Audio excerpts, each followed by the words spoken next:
ఇప్పుడు రామచంద్రరావు గారు వారికి కండువా వేసి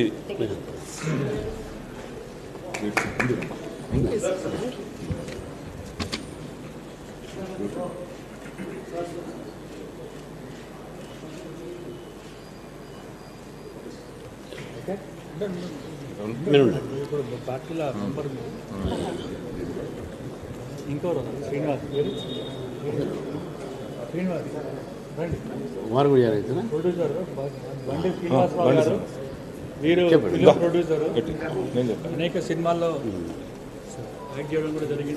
వీరు బండి శ్రీనివాస్ గారు. సో అన్ని చాలా మూవీలలో వాళ్ళు పార్టిసిపేట్ చేయడము, అదేవిధంగా ప్రొడక్షన్ చేయడము. సో గౌరవ సినీ ఆర్టిస్టు జయప్రద గారికి ఫ్యామిలీకి చాలా దగ్గరగా ఉండి ఈరోజు భారతీయ జనతా పార్టీలో గౌరవ ప్రధానమంత్రి నరేంద్ర మోదీ గారి ఆలోచన మేరకు, అదేవిధంగా మన రాష్ట్ర అధ్యక్షులు రామచంద్రరావు గారి నాయకత్వంలో పనిచేయాలని చెప్పి ఈరోజు భారతీయ జనతా పార్టీలో చేరుతున్నందుకు చాలా సంతోషము. వారికి కూడా వెల్కమ్.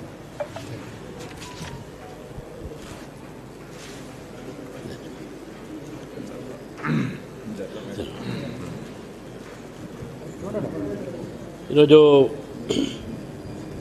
చాలా సంతోషం. జయప్రద గారు, అదేవిధంగా శ్రీనివాస్ గారు, జ్యోతిరెడ్డి గారు, అదేవిధంగా బండి శ్రీనివాస్ గారు భారతీయ జనతా పార్టీలో చేరడం జరిగింది. రోజు రోజుకు ప్రజల్లో భారతీయ జనతా పార్టీ మీద విశ్వాసము, నరేంద్ర మోదీ గారి యొక్క పరిపాలన మీద విశ్వాసము, ఈ 12 సంవత్సరాలు చేసినటువంటి వారు ఈ దేశ ప్రగతిలో వారు తీసుకున్నటువంటి నిర్ణయాలు ఇవన్నీ కూడా ప్రజలు స్వతహాగా చూస్తూ ఉన్నారు. మరి వారిద్దరిని కూడా పార్టీలో, జ్యోతిరెడ్డి గారికి, శ్రీనివాస్ గారికి పార్టీలో వారిని స్వాగతిస్తూ, మరి మిత్రులారా, ఈరోజు మనం చూస్తూ ఉన్నాం, మన ముఖ్యమంత్రి గారు పదే పదే ఒక అబద్ధాన్ని నిజం చేసేటటువంటి ప్రయత్నంలో ఉన్నారు. వారు కిషన్ రెడ్డి గారి మీద, కేంద్ర ప్రభుత్వం మీద అబద్ధాల ప్రచారాలు ఆపమని చెప్పేసి కూడా మేము అన్నప్పుడు కూడా ఇంకా అబద్ధాలు ప్రచారం చేస్తూ ఉన్నారు. నిన్న కేంద్ర మంత్రి కిషన్ రెడ్డి గారికి ముఖ్యమంత్రి రేవంత్ రెడ్డి గారు ఒక ఉత్తరం రాశారు. ఆ ఉత్తరములో ఏ విధంగా ఉందంటే, మీరు నాకు అశ్విని వైష్ణవ్ గారి దగ్గర అపాయింట్మెంట్ ఇప్పియండి, మీరు అడ్డుకుంటున్నారు, మీరు అపాయింట్మెంట్ ఇప్పిస్తే బాగుంటుంది అనేది మాట్లాడుతూ ఉన్నారు. నేను ముఖ్యమంత్రి గారిని ఒకటే అంటాను, ఢిల్లీకి మీరు 71 సార్లు వెళ్ళారు. ఈ 71 సార్లు 15 సార్లు 15 మంది మంత్రులను కలిసారు మీరు, 15 మినిస్టర్స్. అందులో మీరు ఖట్టార్ గారిని 5 సార్లు కలిశారు. అంటే అర్బన్ డెవలప్మెంట్, ఈ యొక్క మెట్రో సంబంధించినటువంటి ఒక విషయం పైన. అశ్విని వైష్ణవ్ గారిని 3 సార్లు కలిశారు. అంటే లాస్ట్ ఈ యొక్క 25-26 ఈ ప్రాంతంలో దాదాపు 5 సార్లు ఖట్టార్ గారిని కలిసి, హైదరాబాద్ కూడా వారు కలిశారు ఖట్టార్ గారు. ఎందుకంటే నేనే ఆ రోజు అక్కడ ఐటీసీ కోహినూర్లో ఉన్నాను కాబట్టి. అదేవిధంగా రైల్వే మినిస్టర్ అశ్విని వైష్ణవ్ గారు 3 సార్లు కలిశారు. మీరు 3 సార్లు కలిసి 5 సార్లు కలిసినప్పుడు ఈరోజు మీరు కిషన్ రెడ్డి గారికి అపాయింట్మెంట్ ఇవ్వమని చెప్పడం ఏది ఉందో అది చాలా హాస్యపదంగా ఉంది. కిషన్ రెడ్డి గారు మీకు ఎందుకంటే అపాయింట్మెంట్ ఇప్పిస్తారు? మీరు ఈ 3 సార్లు 5 సార్లు 71 సార్లు మీరు మినిస్టర్ కలిశారు కదా, అప్పుడు ఎప్పుడైనా మీరు కిషన్ రెడ్డి గారు చెప్పారా మీరు నాతో రాండి పోదామని? మీరే అపాయింట్మెంట్ తీసుకొని మీ యొక్క పిఎల్తో పోయారు కదా. మీరు ఎవరైనా కలుస్తున్నారని చెప్పి కిషన్ రెడ్డి గారు కానీ అక్కడ చెప్పారు ఎవరికైనా? అది మాత్రం చెప్పలే. ఇప్పుడు మాత్రము ప్రజల్లో ఒక తప్పుడు ప్రచారం చేయడానికి మీరు వేస్తున్నటువంటి నాటకాలు ఇవన్నీ కూడా. మీ ఉత్తరం ఒక నాటకం, ఒక బూటకం. ఇది ప్రజల్ని తప్పుదారి పట్టించే ఇది.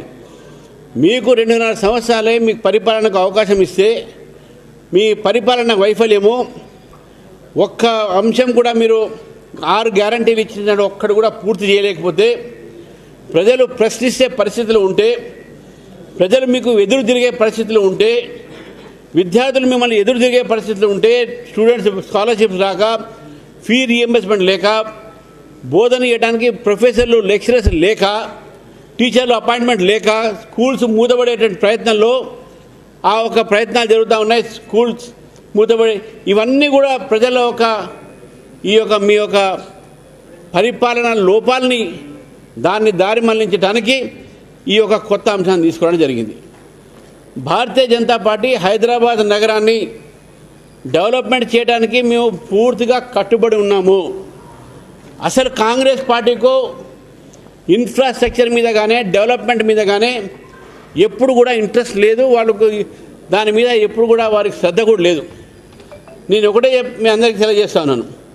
2014 వరకు ఈ దేశంలో కేవలం 248 కిలోమీటర్ల మెట్రో రైలు ఉండే.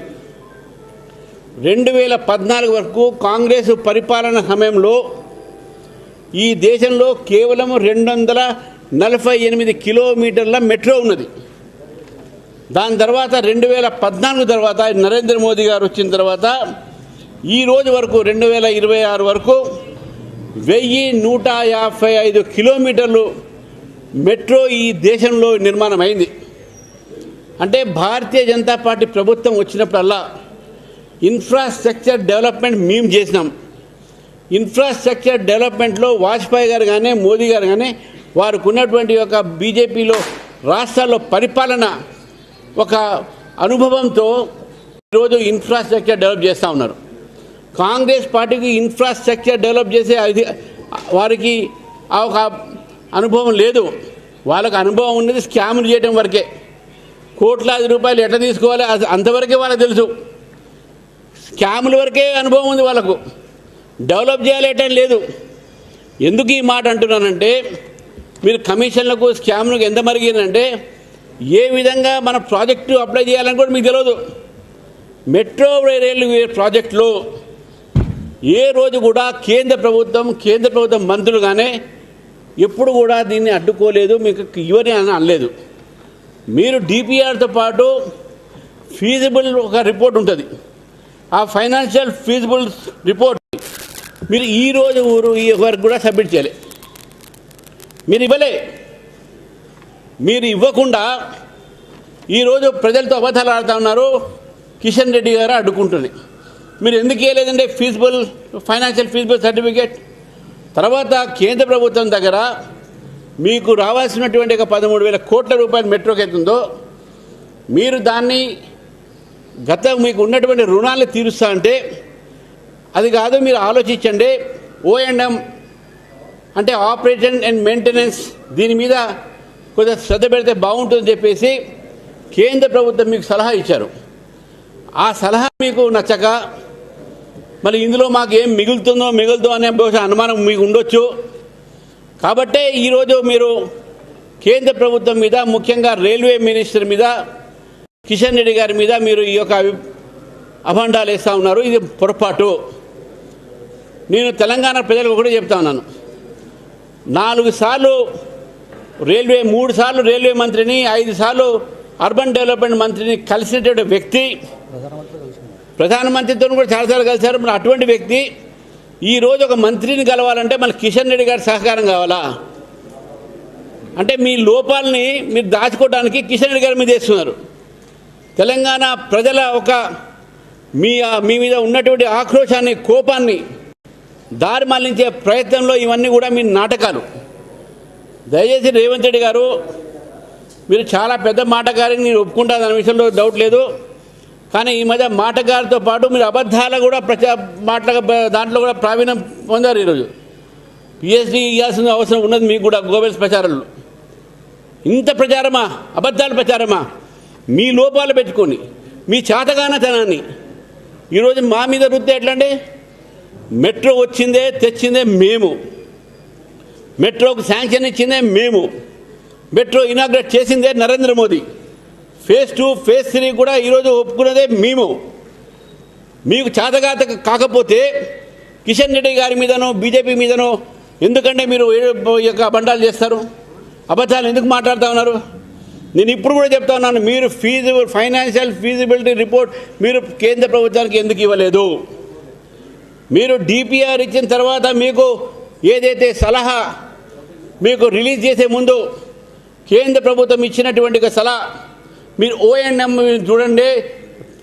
లోన్ రీపేమెంట్ తర్వాత చేయొచ్చు అనేటటువంటి సలహా మీకు ఇస్తే అది మీకు నచ్చగా ఈరోజు సాంకేతికమైనటువంటి లోపాలు మీరు చేసుకొని ఏ విధంగా సబ్మిట్ చేయాలో ప్రాజెక్ట్ రిపోర్ట్ మీకు తెలవక, ఇన్ఫ్రాస్ట్రక్చర్ డెవలప్మెంట్ మీకు అనుభవం లేక, మీ పొరపాటు వలన ఈరోజు తెలంగాణ హైదరాబాద్లో ఈ యొక్క మెట్రో రైలు ఆగిపోయిన విషయాన్ని గుర్తుపెట్టుకోవాలి. అది కేంద్ర ప్రభుత్వంగానే, కేంద్ర ప్రభుత్వ మంత్రులు అనగానే కిషన్ రెడ్డి గారు అన్నమాట ఆగలేదు. పైపెచ్చు కిషన్ రెడ్డి గారు ప్రతిసారి తెలంగాణ విషయంలో మేమే అనేక సార్లు బీజేపీ నాయకులం మేము అనేక సార్లు మేము మంత్రులను కలిసాము. తెలంగాణకు ఇది రావాలి, అది కావాలి అడిగాను. కాబట్టి ఇప్పటివరకు తెలంగాణకు 13,000 కోట్ల రూపాయలతోని ఈరోజు డెవలప్మెంట్కు ఇచ్చినటువంటి నరేంద్ర మోదీ గారి ప్రభుత్వం. మీరేమి ఇచ్చారండి? మీరు ఈరోజు అడుగుతూ ఉన్నారు మమ్మల్ని, మీరేం తీసుకొచ్చారని చెప్తా ఉన్నాను. ఈరోజు తెలంగాణ పబ్లిక్ స్కూల్ అన్నారు. ఉన్న స్కూల్ను జాగ్రత్తగా ఉంచుకోండి రేవంత్ రెడ్డి గారు. పిల్లలకు చదువు చెప్పడానికి టీచర్లు లేరు అక్కడ, టీచర్లకు జీతాలు సరిగ్గా రావట్లేదు, అక్కడ టీచర్లకు ప్రమోషన్ లేవు, గురుకుల్ స్కూల్స్ క్లోజ్ అయిపోయినాయి. మీరు పబ్లిక్ స్కూల్ అంటున్నారు. మీరే కదా education minister, municipal administration minister మీరే, ఎడ్యుకేషన్ మినిస్టర్ మీరే. ఈ రెండు ఒక రంగంలో ఈరోజు తెలంగాణ ప్రభుత్వం వైఫల్యం చెందింది. కాబట్టి ఈరోజు మళ్ళీ ఒకసారి చెప్తా ఉన్నాను రాష్ట్ర ప్రభుత్వానికి, మీ యొక్క వైఫల్యాన్ని పెట్టుకొని, మీ లోపాలు పెట్టుకొని, మీ యొక్క చాతగానితనం పెట్టుకొని, మీకున్న అనుభవం లేకపోయేటటువంటి నేపథ్యంలో భారతీయ జనతా పార్టీ నాయకుల మీద కానీ, కేంద్ర ప్రభుత్వం మీద కానీ, కిషన్ రెడ్డి గారి మీద కానీ ఇటువంటి అబండాలు వేయకండి, ఇటువంటి తప్పుడు ప్రచారం చేయకండి అని చెప్పేసి కూడా ఈ సందర్భంగా నేను రేవంత్ రెడ్డి గారిని కోరుతా ఉన్నాను.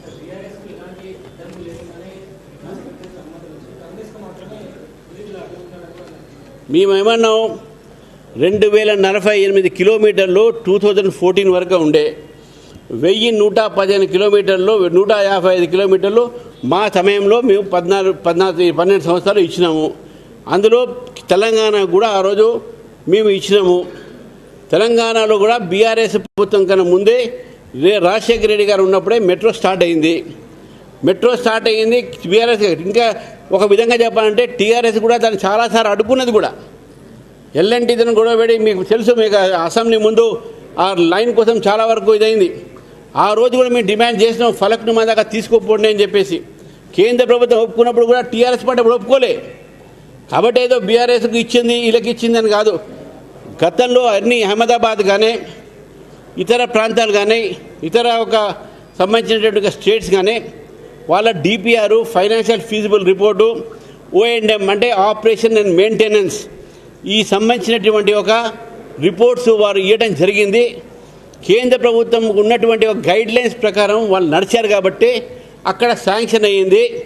ఇక్కడ స్వంత తెలివి యూజ్ చేసుకొని కమిషన్లకు మొత్తం కూడా ఎక్కడ దొరుకుతాయని చెప్పేసి అటువంటి లూప్ హోల్స్ పెట్టుకునే ప్రయత్నం చేశారు కాబట్టి ఇక్కడ డిలే అవుతుంది. It is only A delay because of your failure.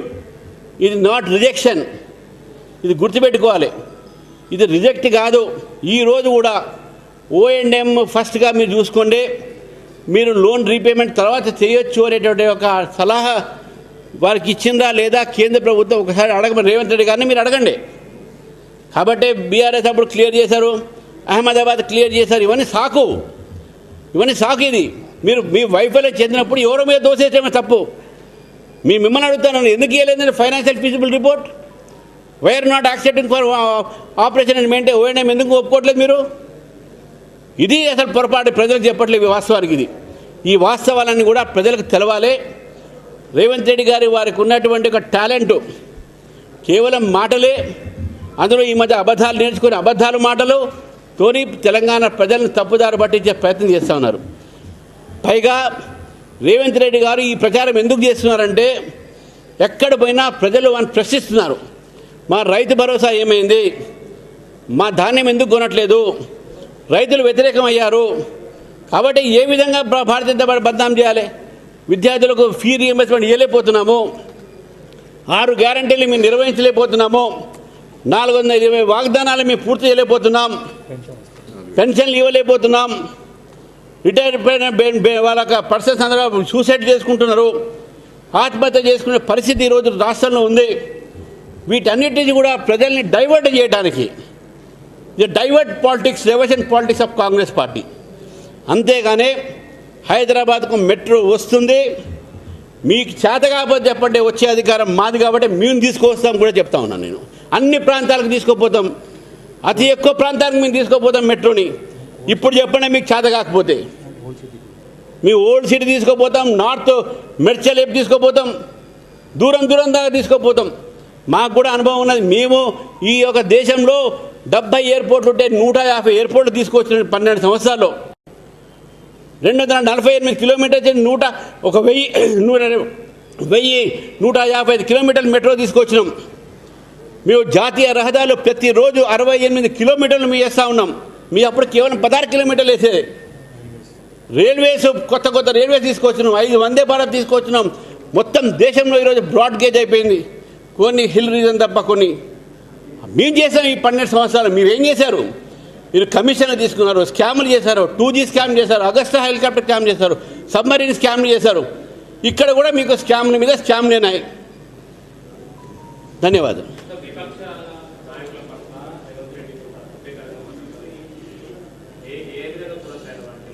ఏంటంటే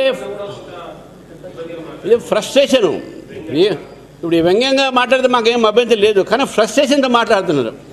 నేను రేవంత్ రెడ్డి గారు చెప్తున్నా, మీరు ఫ్రస్ట్రేట్ కాకండి. మీ మంత్రులతో కోఆపరేట్ తీసుకొని కొద్దిగా పరిపాలన మీద మీరు శ్రద్ధ పెట్టండి. మీకు ప్రభుత్వం వాళ్ళకు ఈ డిపిఆర్లు పెట్టకపోవడం రాకపోవడము ఇవన్నీ సాంకేతికమైనటువంటి విషయాలు తెలియకపోతే తెలిసే వాళ్ళ దగ్గర మీరు కొద్దిగా వాళ్ళ దగ్గర అడ్వైస్ తీసుకుని సలహా తీసుకోండి, తప్పేం లేదు. మీరు బేసజాలకు పోకండి, డోంట్ గో ఫర్ ఈగోయిజం. తెలియకపోతే తెలిసిన వాళ్ళ దగ్గర మీరు అడగండి, అడిగిన తర్వాత మీరు సబ్మిట్ చేయండి. సాంకేతికమైన లోపాలతో మీరు ఈరోజు తెలంగాణకు అన్యాయం చేస్తున్నారు. అది మీ అనుభవం లేక మీ యొక్క పరిపాలన లోపంతో చేస్తున్నారు. తెలంగాణ ప్రజలకు ఈరోజు నష్టం జరుగుతుందంటే మీ పరిపాలన లోపంతో జరుగుతున్నది.